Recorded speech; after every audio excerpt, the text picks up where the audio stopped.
In 1304, amid the political turmoil following the death of the Scottish king, the Scottish nobility, including John Comyn Callum Mulvey and Robert Bruce Pine, surrender to King Edward I of England Stephen de Lane.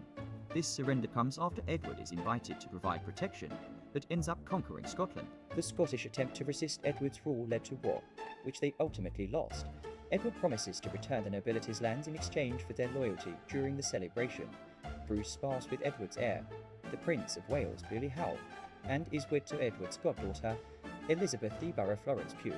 James Douglas, Aaron Taylor Johnson, seeking to reclaim his family's lands, is scornfully dismissed by Edward, who harbours a deep resentment toward the clan Douglas for their perceived betrayal.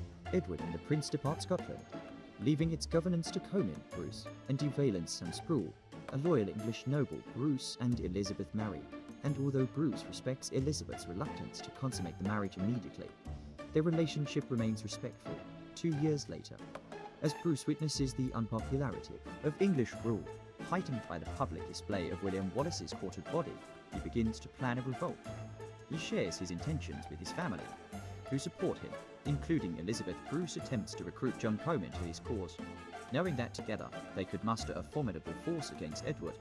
However, Comyn refuses and threatens to expose Bruce's plans, leading Bruce to fatally stab Comyn in a moment of panic.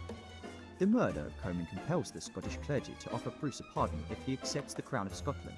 Bruce agrees, but his rebellion quickly reaches Edward, who declares Bruce an outlaw and sends his son to crush the uprising.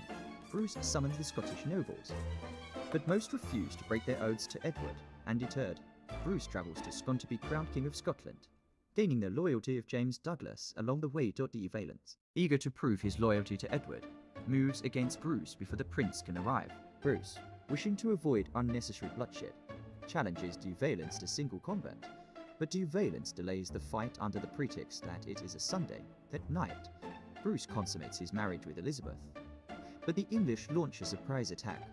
Bruce manages to send Elizabeth to safety, but suffers a devastating defeat. With most of his army massacred, Bruce narrowly escapes with only 50 men and flees to Islay, passing through the territory of John of Argyll, who allows them to pass despite his bitterness over Comyn's death. The Prince of Wales arrives in Scotland, only to find that Bruce has evaded capture. Edward searches for Bruce at Culdrummy Castle, but instead finds his wife, daughter and brother. The prince, refusing to believe that Bruce's brother Nigel Lord Macfadden knows nothing of his whereabouts, executes him and takes Bruce's wife and daughter back to England. Bruce's company continues to Islay, but upon hearing of Culdrummy Castle's fall, Bruce decides to take the castle back through stealth. The successful recapture of the castle inspires Bruce to wage guerrilla warfare against the English. Bruce is soon reunited with his other brother, Thomas de Beauharnais, and their campaign gains momentum. In England, Bruce's daughter Marjorie is taken from Elizabeth and placed under the care of nuns. Elizabeth, offered a pardon in exchange for annulling her marriage to Bruce, refuses and is punished by being placed in a hanging cage. Meanwhile, the aging King Edward dies shortly after arriving in Scotland, and his son, Edward II, is crowned the new king. Defying his father's dying wishes, Edward II orders his father's burial in Scotland. With the death of King Edward, Bruce decides to confront the new king in a decisive battle at Loudoun Hill. Despite being vastly outnumbered, Clan Mackinnon arrives to support Bruce.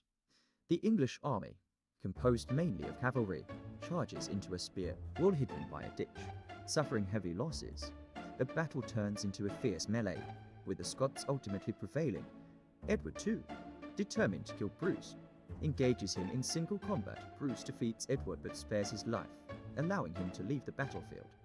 The epilogue reveals that Elizabeth was eventually released as part of a hostage exchange. Edward II was crowned king but was later killed by his own lords. 300 years later, a descendant of Robert the Bruce would unify the crowns of England and Scotland.